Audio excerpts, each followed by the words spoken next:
जिज्ञासु मित्रों, बहुत बहुत अभिनंदन है आप सभी का दिव्य सृजन में। प्रत्येक दिवस की भांति आज भी हम यहाँ पर लाइव चर्चा का कार्यक्रम शुरू कर रहे हैं और यह जो लाइव चर्चा का विषय है, योग सूत्र पर हम इसकी चर्चा कर रहे हैं। योग सूत्र के अनुसार हम चर्चा कर रहे हैं। विषय बहुत गंभीर है। योग सूत्र स्वाध्याय का विषय है, स्वाध्याय का, ये ध्यान रखिएगा। कई बार हम स्वाध्याय को अर्थ का अनर्थ कर देते हैं। स्वाध्याय क्या है, हम इस अर्थ का अनर्थ कर देते हैं।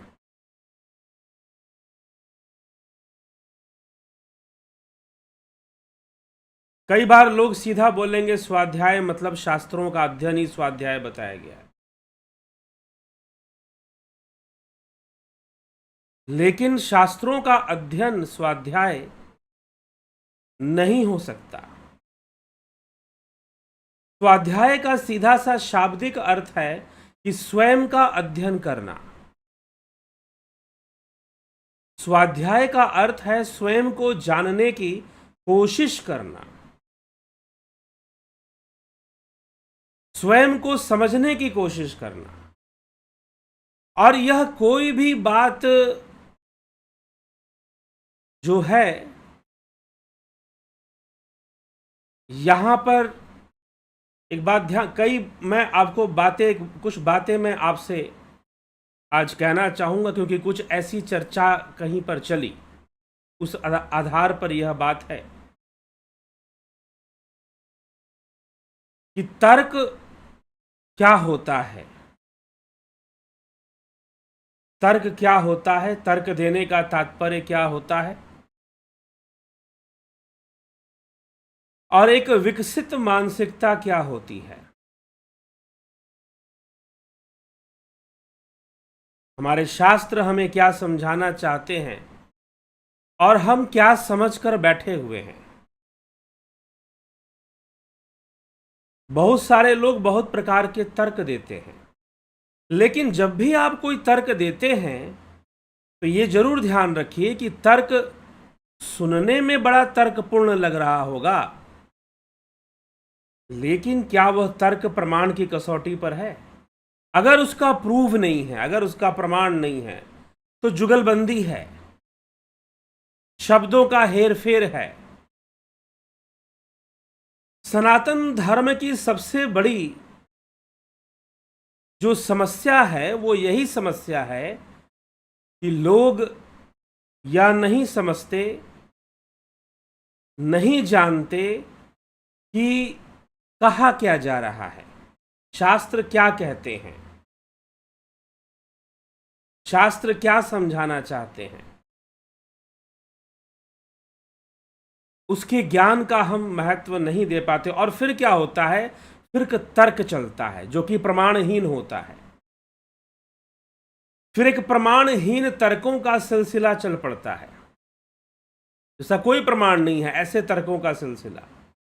एक व्यक्ति तर्क देगा, दूसरा व्यक्ति उसका तर्क दे देगा, और फिर तर्कों का सिलसिला ही चल पड़ेगा।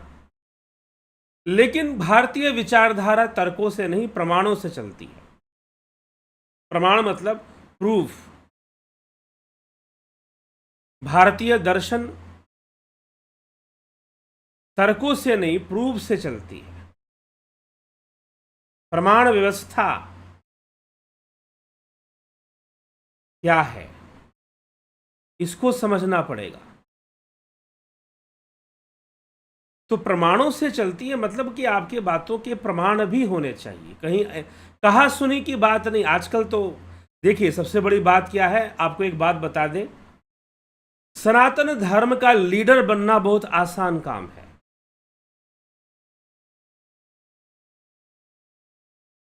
सनातन धर्म का आप नेता बनना चाहते हैं, बहुत सरल काम है, इतना आसान है कि पूछिए मत। वेश धारण कीजिए, आवाज को थोड़ा बुलंद रखिए, थोड़े से बातूनी बनिए, बातें बोलना जानना आना चाहिए आपको। वेश धारण कीजिए, माथे पे तिलक लगाइए। आप नेता बन चुके हैं, आप सनातन धर्म के नेतृत्व कर सकते हैं। आप इतना ही पर्याप्त है। आप वेश धारण कीजिए, जटाएं बढ़ाइए, माथे पे तिलक लगाइए। नहीं तो जो कई संस्थाएं हैं उनके सदस्य बनिए, आप सनातन धर्म का नेतृत्व कर लेंगे। सबसे क्यों? क्योंकि सनातन धर्म की कोई शिक्षा व्यवस्था नहीं है। ऐसी बात नहीं कि शिक्षा व्यवस्था थी नहीं, हाँ, वो शिक्षा व्यवस्था छिन्न भिन्न हो चुकी है और उस शिक्षा व्यवस्था को स्थापित करने का कोई प्रयास नहीं किया जाता है कि भाई हम किसी भी विषय को, किसी भी विचारधारा को हम कैसे सनातनी मान पाएंगे। इसीलिए बहुत जल्द एक ऑनलाइन कोर्स हम ले आने वाले हैं भारतीय दर्शन के ऊपर, इंडियन फिलॉसफी के ऊपर। फिलॉसफी कह देने से कुछ और मत समझ लीजिएगा। वैदिक दर्शन, सीधी सी बात है, भारतीय वैदिक दर्शन क्या कहता है, किस तरीके से अपने बात को कहता है, बातों को कहने का ढंग क्या है, तरीका क्या है, तो स्वाध्याय क्या है। अभी कोई ऐसे ही कोई व्यक्ति मिले, उनको उनके गुरुजी ने बताया कि रामायण पढ़ लो तो स्वाध्याय हो जाएगा, कोई पुराण पढ़ लो तो स्वाध्याय हो जाएगा। जी नहीं, स्वाध्याय का सीधा सा अर्थ है स्वयं का अध्ययन, स्वयं को जानने की प्रक्रिया। तो स्वाध्याय के अंदर इसकी बहुत अच्छी व्याख्या स्वामी विवेकानंद ने की है। स्वाध्याय की कुछ भी आप पढ़ोगे तो स्वाध्याय नहीं हो जाएगा। उन्हीं शास्त्रों का अध्ययन जो स्वयं का ज्ञान करा रहे हो, जो स्वयं के बारे में हमें बता रहे हो, हमें हमारे बारे में जानकारी दे रहे हो, जैसे कि पतंजलि योग सूत्र, उसका अध्ययन। और वो भी औपचारिक अध्ययन का मतलब स्वाध्याय नहीं होता है। इतनी औपचारिकताएं भर गई हैं कि जो वास्तविकता है वो कहीं पर पीछे रह गई है। और किसी बात को हमें सही से जानना ही नहीं है, हमें तर्क बढ़िया लग रहा है, लॉजिक बातें, बड़े बड़े मजा आ रहा है, क्या लॉजिक दिया है बंदे ने। यथार्थ क्या है? अभी रावण को लेकर लॉजिक चलता है दशहरा के टाइम कि रावण बड़ा पुण्य आत्मा था, रावण परम भक्त था। हमें दृष्टिकोण खुला रखना चाहिए, लेकिन ये किसने कहा कि विवेक का प्रयोग नहीं करोगे? जबरदस्ती की बातें कर लेने से हम कोई मॉडर्न नहीं हो जाएंगे। इसी को स्वामी विवेकानंद ने कहा था मॉडर्न सेप्टिकल आउटलुक। मॉडर्न सेप्टिकल मतलब आधुनिक अंधविश्वास। आधुनिक अंधविश्वास, आज का समाज आधुनिक अंधविश्वास, मॉडर्न ब्लाइंड फेथ्स, जो आधुनिक अंधविश्वास है उसका शिकार है। उसमें भी सुधार आ रहा है। चलिए, आज का जो समय है, जो लोग हैं वो आधुनिक अंधविश्वास के शिकार हैं। तो कहीं ऐसा तो नहीं है कि आप एक तरह के अंधविश्वास को गलत ठहराने के लिए दूसरा ही अंधविश्वास शुरू कर दो, दूसरा ही अंधविश्वास ले आओ। तो जब हम रावण की चर्चा करते हैं तो रावण को हम पुराणों से जानते हैं, रामायण से जानते हैं, और जब हम कहेंगे कि रावण परम शिव भक्त था तो था शिव भक्त, लेकिन फिर भी शिव उससे प्रसन्न नहीं हो पा रहे थे, क्योंकि शिव तो अंतर्यामी थे। रावण की इच्छा थी कि शिव कैलाश छोड़ दे, क्योंकि शिव के संरक्षण में मानसरोवर में कुबेर को भगवान शिव ने शरण दे के रखा था। रावण ने कुबेर से लंका छीन ली थी। कुबेर रावण के भाई थे। रावण चाहता था अगर शिव ने कैलाश छोड़ दिया तो कुबेर का बचा हुआ धन भी मैं छीन लूंगा। शिव जानते थे कि भले यह तपस्या कर रहा है लेकिन इसकी मंशा तो यही है। रावण ने अंत में एक शिक्षा दी, बस उसी कारण से हम कह सकते हैं कि रावण ने एक महान कार्य कर दिया। बस अंत में उसने यही समझाया कि मेरा जीवन अनुसरण करने योग्य नहीं है, किसी को मेरा जीवन मुझे फॉलो नहीं करना चाहिए, मेरा फॉलोवर नहीं बनना चाहिए। तो ऐसी बहुत सारी बातें, और ये बातें खुद अब ये भी कहा जाता है कि रावण ने सीता जी को हाथ नहीं लगाया। रावण ने ना, आप वाल्मीकि रामायण अगर आप उत्तरकांड पढ़ेंगे रावण की चर्चा तो उसमें आता है, या उसके दूसरे पुराणों में भी वर्णन आता है। हाँ, वाल्मीकि रामायण में जो सीता निर्वासन की कथा है वो दूसरे रामायणों में नहीं आती, इसलिए मैं कहता हूं कि गलत है, क्योंकि दूसरी जगह उपलब्ध नहीं है। रामचरितमानस में साफ साफ तुलसीदास जी ने लव कुश के जन्म को अयोध्या में बताया है। इसलिए अगर आप रामचरितमानस की व्याख्या सुनेंगे, इसलिए रामचरितमानस की व्याख्या महत्वपूर्ण हो जाती है। एक तो वो दार्शनिक बातों से भरी हुई है। तो रावण के बारे में जब वाल्मीकि जी लिखते हैं तो वो लिखते हैं कि कई स्त्रियों का उसने हरण किया। सीता जी को स्पर्श नहीं किया लेकिन बाकी स्त्रियों को तो उसने नहीं छोड़ा था।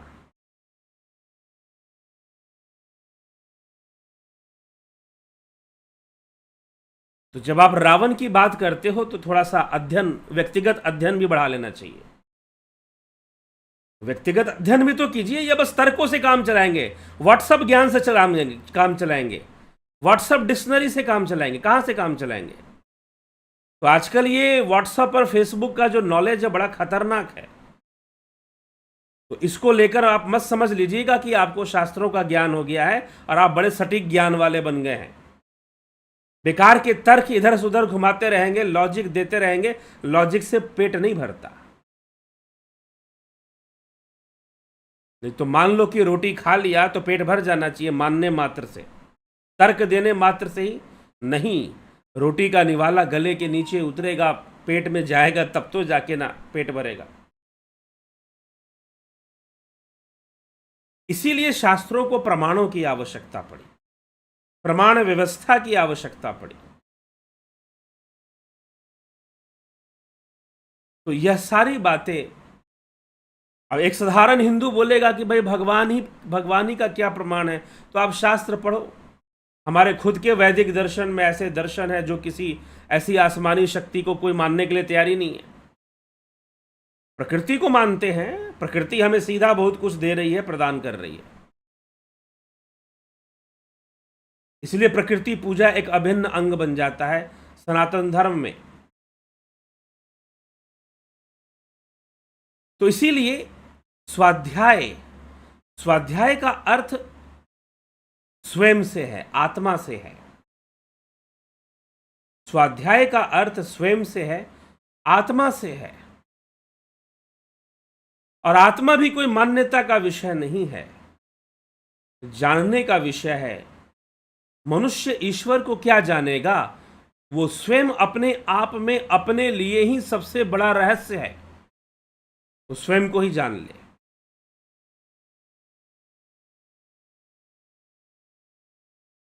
वो स्वयं को ही जान ले कि वो अपने आप में ही सबसे बड़ा रहस्य है। तो आत्मज्ञान की यात्रा हम पतंजलि योग सूत्र से करते हैं। कृष्ण भी अर्जुन को वही आत्मज्ञान की यात्रा करवा रहे हैं। तो स्वाध्याय होता है, तो यहां पर स्वाध्याय होता है जो क्रिया योग का अभिन्न अंग है। तप, स्वाध्याय और ईश्वर प्रणिधान, इसको क्रिया योग कहते हैं। इसको राजयोग नहीं कहते, इसको हठयोग नहीं कहते, इसको कर्मयोग नहीं कहते, इसको क्रिया योग कहते हैं। महर्षि पतंजलि ने तप, स्वाध्याय और ईश्वर प्रणिधान को क्रिया योग कहा है। यह क्रिया योग का विषय है। तो अब जो है यह क्रिया योग का उद्देश्य क्या है? क्रिया योग का उद्देश्य है समाधि की ओर आगे बढ़ने में यह सहायक है। सपोर्टिंग करता है। ऐसा नहीं कि आप स्वाध्याय से, तप से या ईश्वर प्रणिधान से आपकी समाधि लग जाएगी, जी नहीं। लेकिन ये योग के मार्ग में, समाधि की यात्रा में सहयोगी है, सहयोगी है। ये उस दिशा में हमें ले जाता है। और दूसरा इसका लाभ है कि यह क्लेशों को शिथिल करता है। क्लेशों को शिथिल करता है। तो महर्षि पतंजलि अब क्लेशों की ही यात्रा शुरू कर देते हैं कि भाई यह क्लेश क्या है। पंच क्लेश अविद्या, अस्मिता, राग, द्वेष और अभिनिवेश, यह पंच क्लेश हैं। इसको महर्षि पतंजलि वर्णन करते कि अविद्या, अस्मिता मतलब अस्मिता का संबंध अहंकार से है। राग और द्वेष, सुखों में आसक्ति होना राग है। दुखों का निरंतर चिंतन करना और दूसरों के सुखों को देखकर दुखी होते रहना, यह सब द्वेष के अंतर्गत आएगा। द्वेष भावना यहां पर पनप रही है।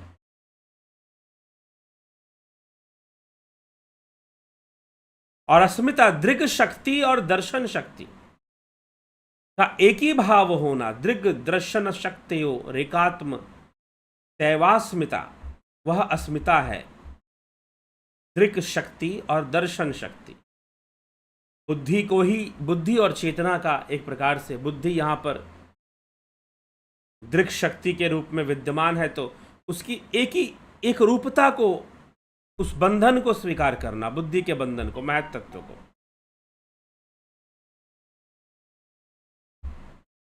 इसको अस्मिता कहेंगे।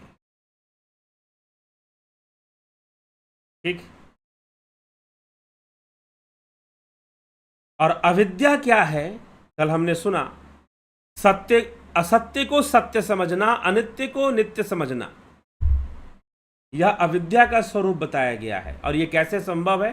इंद्रियों के माध्यम से। इंद्रियों के माध्यम से अविद्या, अस्मिता, राग, द्वेष, अभिनिवेश, यह पंच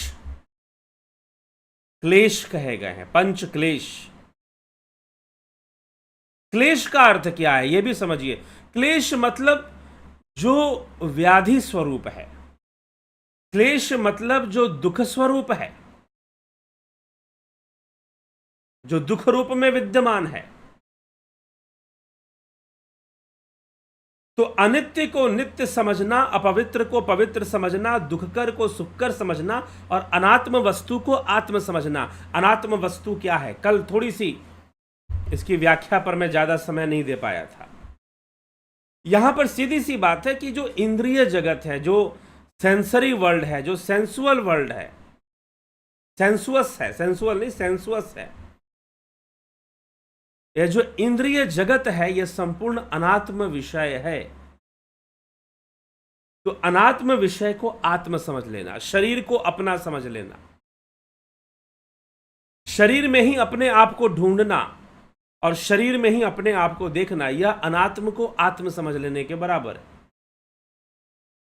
संसार की अनित्य वस्तुओं को नित्य समझ लेना, अपवित्र को पवित्र और दुखकर को सुखकर समझना, यह सब किस श्रेणी में आता है? अविद्या की श्रेणी में आता है। मुख्य रूप से अगर एक लाइन में कहे तो अनात्म को आत्म समझ लेना ही अविद्या है। और इंद्रिय जनित जितनी भी अनुभूतियां हैं वह सब अविद्या की श्रेणी में आती हैं। ठीक। तो यह सब अविद्या का विषय इस प्रकार से कहा गया है। फिर राग द्वेष को हमने समझा। तो अविद्या को कैसे समझना चाहिए? अनात्म को आत्म, मतलब जो आत्मा नहीं है उसको भी आत्म वस्तु समझ लेना। और अविद्या यही कहलाती है असत्य को सत्य समझ लेना, असत्य के स्वरूप को सत्य समझ लेना, यह भी अविद्या है। तो ऐसी समझ से हमें बचना है, ऐसे समझ से हमको बचने का प्रयास करना अविद्या। तो अविद्या से आप कैसे बचेंगे? अब अविद्या के बारे में एक और बात समझा दिया गया कि अविद्या ही सारे क्लेशों की जन्मभूमि है। अविद्या ही सारे क्लेशों की जन्मभूमि है।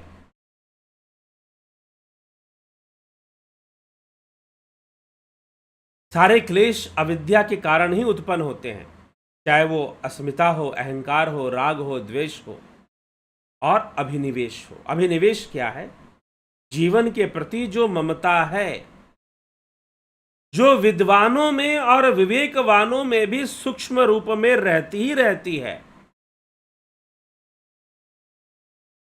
और कई बार अपने जीवन के प्रति ना हुआ तो अपने परिजनों के जीवन के प्रति, अपने बाल बच्चों के प्रति, कि कहीं उनकी मौत ना हो जाए, कहीं वो ना मर जाए।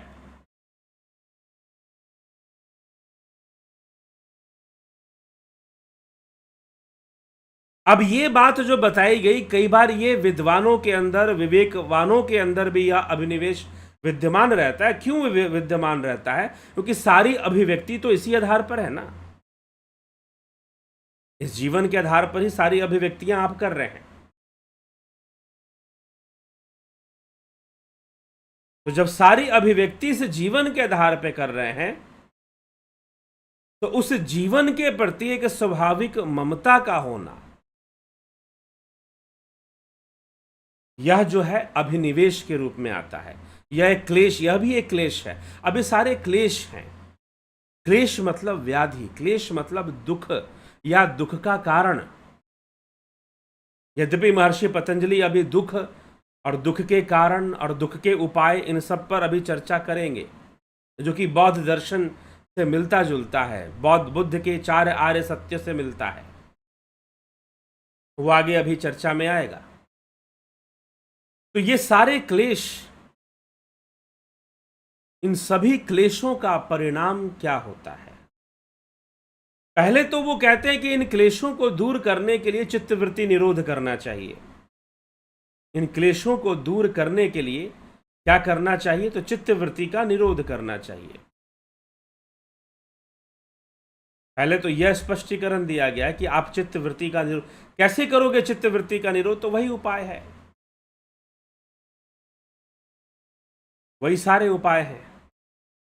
तो यहां पर महर्षि पतंजलि लिखते हैं कि ते प्रति प्रसव हेया सूक्ष्म, उन सूक्ष्म संस्कारों को प्रति प्रसव यानी प्रतिलोम परिणाम के द्वारा, अर्थात चित्त को अपने कारण में विलीन करने के साधन के द्वारा, प्रतिलोम, प्रतिलोम मतलब विपरीत, एक विपरीत धारा बहानी पड़ेगी,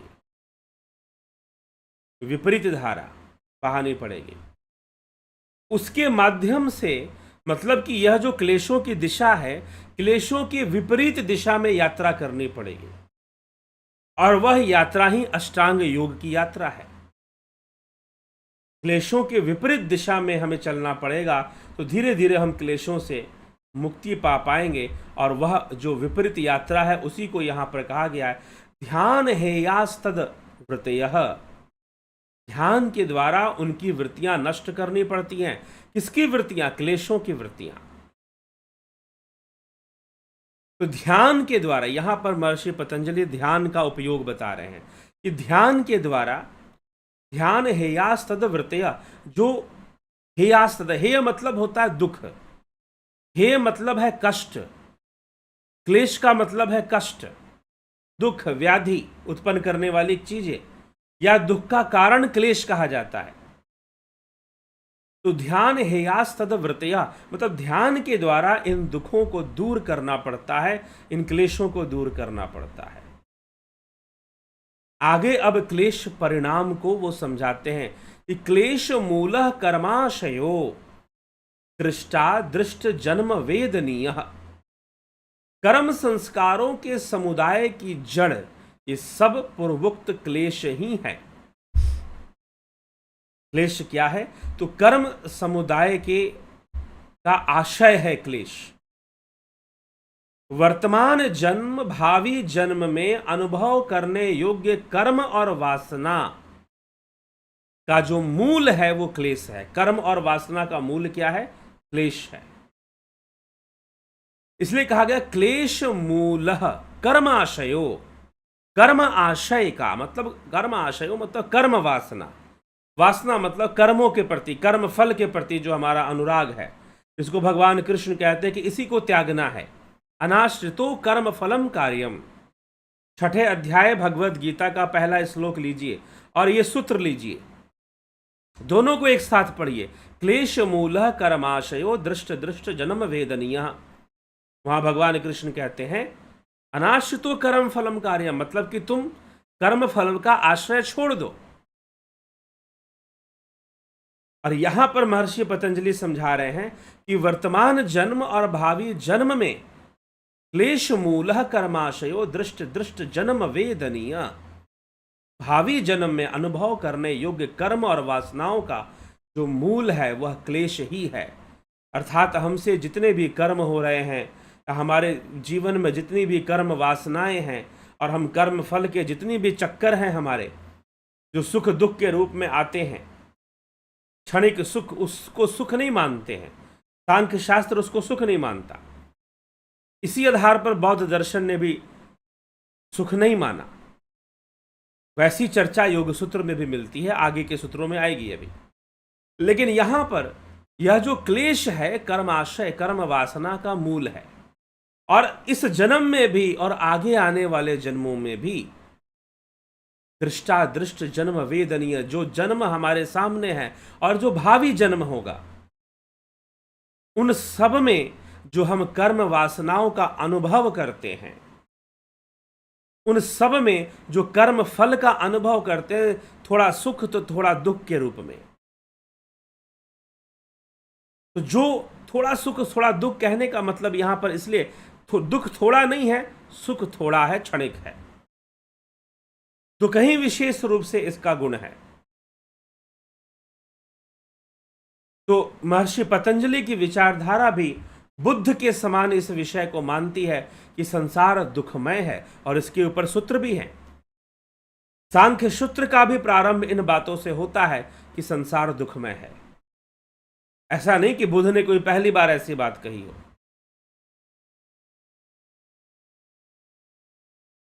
तो कर्म और वासना का मूल ये क्लेश हैं। ये क्लेश ही कर्म और वासना के मूल हैं। और जब ये कर्म और वासना के मूल हैं, तो कर्म और वासना के सहारे ये तीन परिणाम को निश्चित करते हैं। कौन से तीन परिणाम को निश्चित करते हैं? जाति, आयु और भोग। ये तीन परिणामों को निश्चित करते हैं। सती मूले तद्विपाको जात्या आयुर्भोगः। सती मूले तद्विपाको जात्या आयुर्भोगः, अर्थात क्लेश रूप मूल के रहने के कारण उनका फल तीन रूप में प्राप्त होता है। क्लेश रूप मूल के रहने के कारण सती मूले, क्लेश मूल है कर्म वासना का, और कर्म वासना से ही ये तीन चीजें निर्धारित होती हैं। जाति, आयु और भोग। आपका जन्म किस जाति में हुआ है, आप उस जाति में कितने आयु तक रहेंगे, और आप क्या क्या भोगेंगे, कब सुख भोगेंगे, कब दुख भोगेंगे, कब अहंकार में रहेंगे, कब मोह में रहेंगे, ये सारी चीजें इन क्लेशों के द्वारा निश्चित किया जाता है। ये जो पंच क्लेश हैं, अविद्या, अस्मिता, राग द्वेष और अभिनिवेश,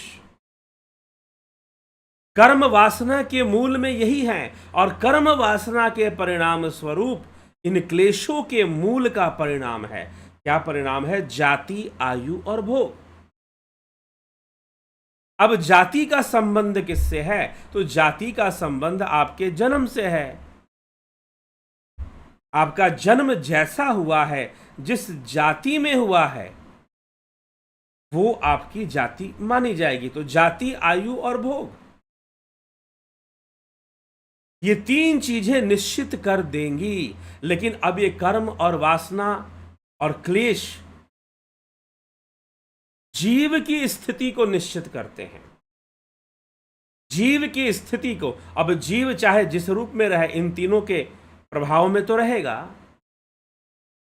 वो किसी न किसी जाति में होगा, किसी न किसी, उसकी आयु भी निश्चित होगी और उसका भोग भी निश्चित होगा। जिस जाति में रहेगा उस जाति में आयु और भोग। तो यहां पर जाति कहने का तात्पर्य कि आपका जन्म किस योनि में हुआ है। क्योंकि क्या आप ये मान लोगे कि ये मनुष्यों के लिए कहा जा रहा है? अगर मनुष्यों के लिए कहा जा रहा है तो आपको मानना पड़ेगा कि जो कर्म, वासना और क्लेश कुत्ते के जीवन में नहीं होगा, गाय के जीवन में नहीं होगा, चौपाए जानवरों के जीवन में क्या नहीं होगा,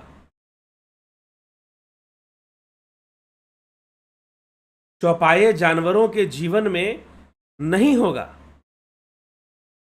लेकिन है उनके जीवन में। कर्म, वासना, क्लेश, यह सब उनके जीवन में तो है ही। तो जाति का अर्थ यहां पर व्यक्ति का जन्म किस योनि में हुआ है, क्योंकि जन्म से तो जाति पहचान में आती है, कर्म से, कर्म और गुण से वर्ण पहचान में आते हैं। भगवान श्री कृष्ण श्रीमद् भगवद गीता में कर्म और गुण के आधार पर वर्णों का निश्चय करते हैं। इसका कर्म और वर्ण के आधार पर, कर्म और गुण के आधार पर वर्णों का निश्चय होता है। श्रीमद् भगवद गीता इसका शब्द प्रमाण है। इसका आगम प्रमाण हम भगवद गीता में प्राप्त कर सकते हैं। किसका? वर्ण का। कि वर्ण का निर्णय कर्म और गुण से है और जाति का निर्णय उस योनि से है कि किस योनि में आपका जन्म हुआ है। तो कर्म और वासना, और कर्म और वासना का जो मूल है वह पंच क्लेश हैं। वो पंच क्लेश आपकी जाति, आयु और भोग का निश्चय करते हैं कि आपका जन्म किस योनि में होगा, आपकी उस योनि में आयु कितनी होगी, कितने वर्ष तक आप उसमें जीवित रहेंगे, और भोग क्या क्या भोगेंगे आप। यह सब का निश्चय इन पंच क्लेशों के द्वारा ही होता है। और इन पंच क्लेशों से उत्पन्न जो कर्म वासना है उनके द्वारा यह इन तीनों का निश्चय हो जाता है। किसका किसका निश्चय? जाति, आयु और भोग का निश्चय हो जाता है। तो कर्म वासना के आधार पर महर्षि पतंजलि दोबारा से इस बात को रिपीट करेंगे आगे कि जाति, आयु, भोग का निश्चय कर्म आधारित होता है। और कर्म सिद्धांत को बताएंगे। 4 प्रकार के कर्म का वर्णन महर्षि पतंजलि करते हैं। श्रीमद् भगवद गीता में 3 प्रकार के कर्म का वर्णन मिलता है, कर्म, अकर्म और विकर्म भगवद गीता में। लेकिन यहां पर 4 प्रकार के कर्म का वर्णन पतंजलि योग सूत्र में प्राप्त होता है। कौन कौन से? वो जब कर्म सिद्धांत का विषय आएगा तो उसकी चर्चा हम करेंगे। लेकिन साधन पाद में बहुत ही सूक्ष्म कॉन्सेप्ट्स मिलते हैं जिनको बहुत गहराई से थोड़ा सा ध्यान देकर समझना पड़ता है, थोड़ी एकाग्रता से समझना पड़ता है। तो यहां पर महर्षि पतंजलि अभी इसके साथ, अभी ये क्लेशों की चर्चा समाप्त नहीं हुई है। तो जाति, आयु और भोग, इन तीनों का निश्चय कर्म वासना से होता है। लेकिन कर्म वासना का जो आश्रय स्थान है वह पंच क्लेश है, और पंच क्लेशों का जो आश्रय स्थान है वो 3 गुण है। यह अभी आगे चर्चा और आने वाली है, त्रिगुणी माया पे भी चर्चा आएगी। अभी 3 गुणों की स्थिति को महर्षि पतंजलि ने समझाया है कि 3 गुण कैसे कार्य करते हैं, इनकी विकृत अवस्था क्या है, पराप्रकृति क्या है, लिंग क्या है, अलिंग मात्र क्या है। प्रकृति को ही लिंग और अलिंग मात्र 2 रूप में बताया गया है। तो क्लेश के परिणामों का वर्णन करते हैं महर्षि पतंजलि। क्लेश का परिणाम, अब इसमें क्लेश के परिणाम ही आगे चलने वाले हैं, कई रूप में क्लेश के परिणाम बताए जाएंगे। तो यहां पर प्रथम परिणाम वो बताते हैं कि क्लेश का परिणाम कर्म और वासना की उत्पत्ति है, और कर्म और वासना से 3 चीजों का परिणाम निकलेगा, जाति, आयु और भोग। जीवात्मा जो है उसकी जाति निश्चित होगी, उसकी आयु निश्चित होगी और उसका भोग निश्चित होगा। ये 3 चीजें निश्चित होंगी उसके कर्म वासना के आधार पर, जिसका मूल क्लेश है। तो सती मूले अर्थात क्लेश रूपी मूल के विद्यमान होने के कारण यह जो सूत्र है वह क्या कह रहा है कि सती मूले ताद्विपाको जात्या आयुर्भोग, क्लेश रूप मूल के रहते हुए उनका फल, क्लेश रूपी मूल रहते इसलिए उनका फल जाति आयु और भोग के रूप में ही प्राप्त होता है, जाति आयु और भोग के रूप में ही प्राप्त होता है। हमें ऐसा समझना चाहिए। तो ये सब कुछ निश्चय होता है कर्म संस्कारों से, क्लेशों से, और ये पंच क्लेश के वशीभूत जीव रहता है, कभी राग, कभी द्वेष, कभी अस्मिता, अहंकार। पहले अविद्या उत्पन्न होती है, अनात्म वस्तु को आत्म समझ लेना, इंद्रियों से प्राप्त अनुभूतियों को अपना सत्य मान लेना,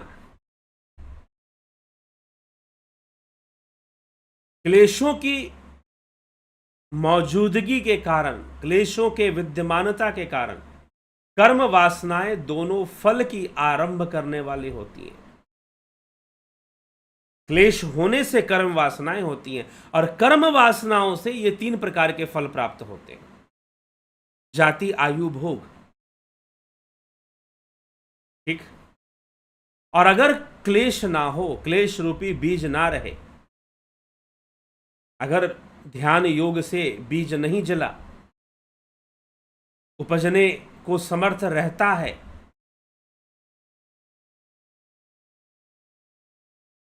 लेकिन जिनका बीज समाधि की प्राप्ति से दग्ध हो चुका है ज्ञान की अग्नि में, वो कभी इन कर्म वासनाओं के वशीभूत होकर पुनर्जन्म को प्राप्त नहीं होते।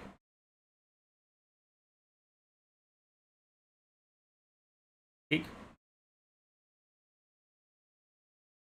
इसका अर्थ इस प्रकार से हमें समझना चाहिए। तो ये कर्म वासनाएं, क्लेशों का आधार लेकर कर्म वासनाएं, और कर्म वासनाएं क्लेश रूपी मूल का फल प्रदान करती हैं, 3 रूप में प्रदान करती हैं, जाति आयु और भोग के रूप में। यहां पर भोग का अर्थ सुख दुख रूपी अनेकों भोग हैं, अनेकों रूप से भोग प्राप्त होते हैं, उनको उस ढंग से समझना चाहिए। तो मुख्य रूप से आज की जो चर्चा हमारी थी वो यही थी कि क्लेश का परिणाम कर्म वासना और कर्म वासनाओं का परिणाम जाति भोग और आयु, ये 3 परिणाम, 3 चीजें प्राप्त होती हैं जीव को। योग सूत्र की व्याख्या में यही सबसे बड़ी बात होती है कि छोटे छोटे सूत्रों में बहुत बड़े बड़े कॉन्सेप्ट्स दिए गए हैं, और जब आप पुराणों का अध्ययन करते हैं तो बहुत बातों को बहुत बढ़ा चढ़ाकर फैला कर लिखा जाता है कथा कहानियों के साथ, और कई बार का फैलाव अत्यधिक होता है, लेकिन सूत्रों में बहुत बड़ी बड़ी बातें, बहुत बड़े बड़े कॉन्सेप्ट बहुत कम शब्दों में लिख दिया जाता है।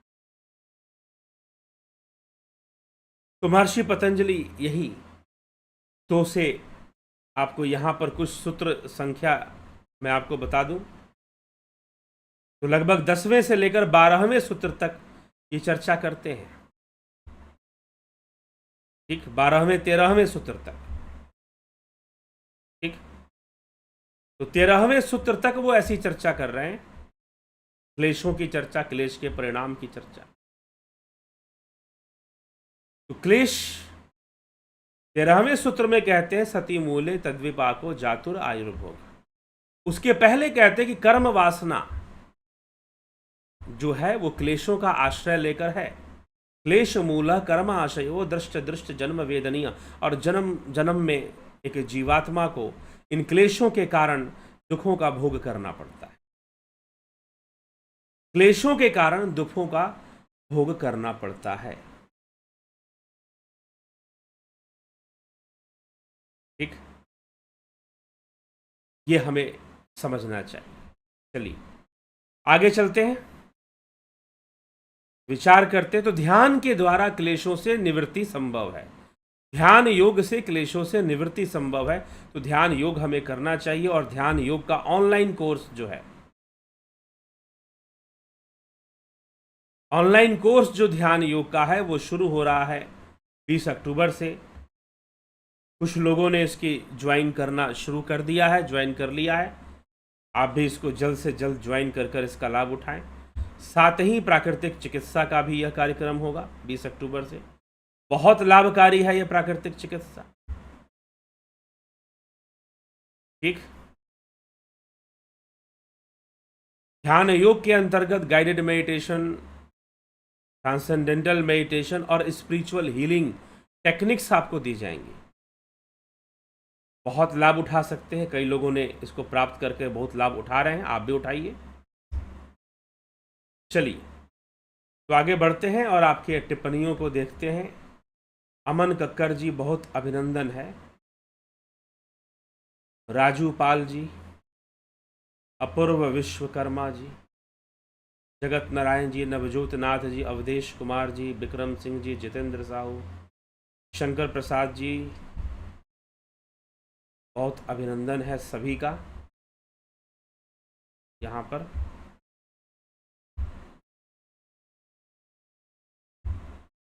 तो जुड़े रहें,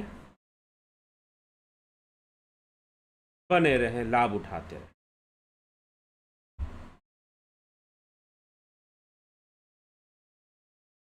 जितेंद्र साहू,